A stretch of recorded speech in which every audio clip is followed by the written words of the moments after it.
Hey look, somebody left a sign here. It says, LMAO, your god is fake, you can't prove he exists. Well, challenge accepted.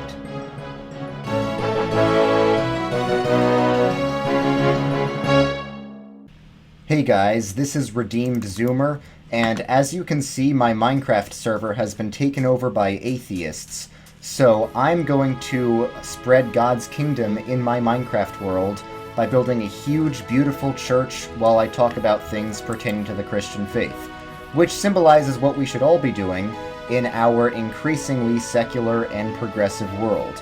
All of us should spread God's kingdom by spreading the knowledge of God. But in order to spread the knowledge of God first, we need to establish that God exists. It's very common for people these days to say, like, there's no proof that God exists, and atheists say this so much that even some Christians start to believe it. But I'm here to say that that's simply not true. I feel like a lot of Christians have not really tapped into the thousands of years of church tradition where many, many really smart people smarter than all of us, have wrestled with these questions and come up with compelling answers for why God must exist. Now, it's true that we can't prove God exists scientifically, meaning using the scientific method. The scientific method involves experiments in the natural world.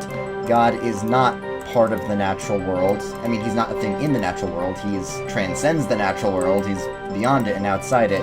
And, of course, you can't experiment with God. So, yeah, we cannot prove God exists using the scientific method, but we can prove God exists logically.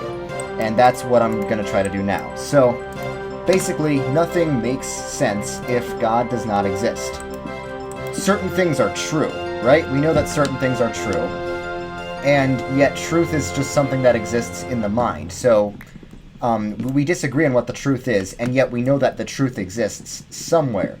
So now, when it comes to things like scientific truth, like, what's water made out of, what's the molecular structure of water, we could do scientific experiments. What about things like moral truth, philosophical truth? Now, some atheists will say, maybe those don't really objectively exist. Maybe those are just things that we create. Fine, but what about mathematics? Math is something that only exists in our mind. We can't taste math, we can't touch math. It's abstract. And yet, we see that math governs the universe. Therefore, the universe must be governed by a supreme mind, if math only exists in the mind. And mathematical truths are things that seem to transcend the material world, and we don't need to do scientific experiments to know that they're true. For example, I'm making this really complex equation appear on the screen. If you're just listening to the audio, it's basically a super long number to the power of a super long number to the power of a super long number. You get the idea. It's an equation that no human, no computer, at least not in this era, could solve. None of us can actually solve this equation. None of us can actually know what the answer is. And yet, we know that an answer exists somewhere. If I said the answer to this is 32, you would say no. If I ask why, you say, well, clearly there is an answer and it's not 32, even though we don't know what the answer is. So you might say, like, what are you even trying to get at? What I'm trying to get at is we know the answer exists, but we don't know where it is. At least we can't point to a place in the physical universe where this answer is. The answer must exist in some other part of existence. Plato would call this, the world of the forms. And from a Christian perspective, we would say that the answer to this question exists, at least as of now, until we can solve it, only in the mind of God. The mind of God is infinite, so the mind of God contains all numbers and really all possible ideas, which is incredible to think about. But if we take the classical definition of God, that God is infinite, that God is perfect in every way, then that kind of makes sense. It makes sense to say that, if God is infinite, and if God sustains the whole universe, then mathematics, which sustains the universe, is something that exists in the mind of God. So it's not just mathematics. That's just my starting point to show why you can't completely retreat to relativism. You can't just say truth is something we create in our mind, because we know some things are true. And even like the claim objective truth does not exist cannot possibly be true because it contradicts itself. If you say objective truth does not exist, the follow-up to that is, okay, is that statement objectively true? And it totally defeats itself. So we know that objective truth must exist somewhere. And this applies to moral truth as well. Now, atheist philosophers will admit that if God does not exist, then right and wrong, moral values are just human opinions. They don't actually exist, meaning they are not real objective things. They're subjective. And, of course, there definitely is a subjective aspect of morality. We do disagree on what's right and wrong. Even people who believe in God, Christians, even the same kind of Christians can disagree on what's right and wrong. So yeah, the subjective aspect is the fact that we don't always agree. But the only way there can be an objective aspect of right and wrong is if there's a source of right and wrong that sort of overrides anyone's opinions. And because right and wrong is not something we can test scientifically, any good scientist will... we can get information that will lead us to what's right and wrong using science, but science itself cannot tell us what is... Oh, there's a creeper. Cannot tell us what is right and wrong. The only way we can really know that is if there's a God. And that's why most atheists have concluded objective morality does not exist. Now, they say...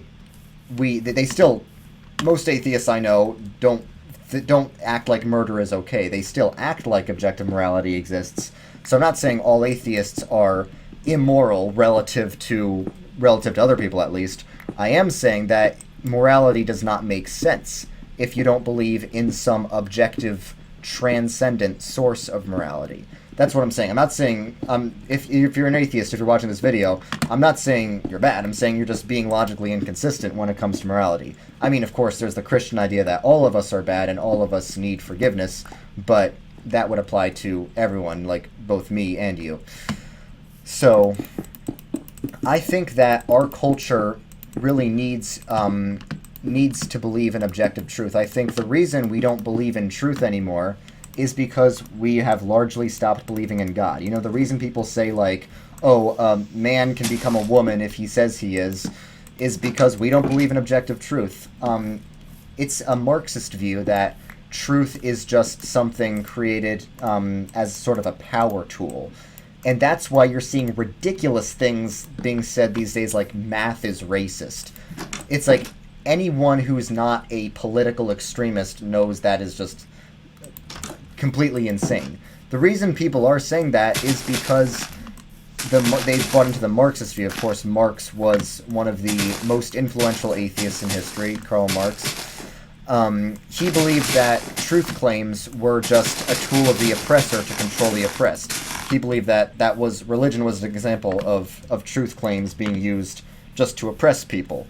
And the idea that math is actually racist because, I don't know, the colonizers invented or something stupid like that, that is just Marx's idea taken to a radical extreme that probably he wouldn't have gone to. I mean, I must confess I'm not an expert on reading Marx, but I don't think he ever said anywhere that math is racist. I'm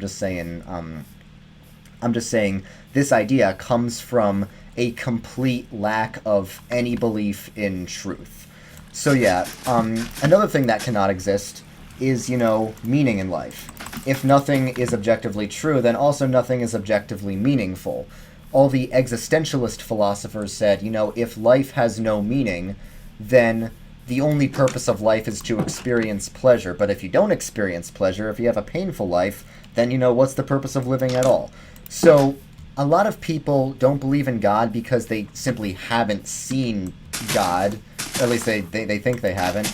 But they haven't really thought about the implications of God not existing. So, if you're new to Christianity, you'll see that Christianity has a lot of confusing things. When you're new to Christianity, a lot of it can be confusing. Why does evil exist? The Trinity can be a bit confusing. Certain things in the Bible can be tough to get around if you're a new Christian like I once was. So yeah, I'm not going to say that there aren't logical difficulties in believing in God. I am going to say there are much harder problems if you don't. That's all for this video. In my next videos, I'm going to get into more specifically Christian things like the nature of Jesus, the nature of the triune God, and what the Orthodox, historic church position is on that. But for now, I just want to start with a bedrock. Bedrock, Minecraft, get it? Okay, anyway, I want to start with a bedrock of believing that there is a God. So once you do that, then the next steps follow from that. So thanks for watching, and I'll see you guys later. Bye.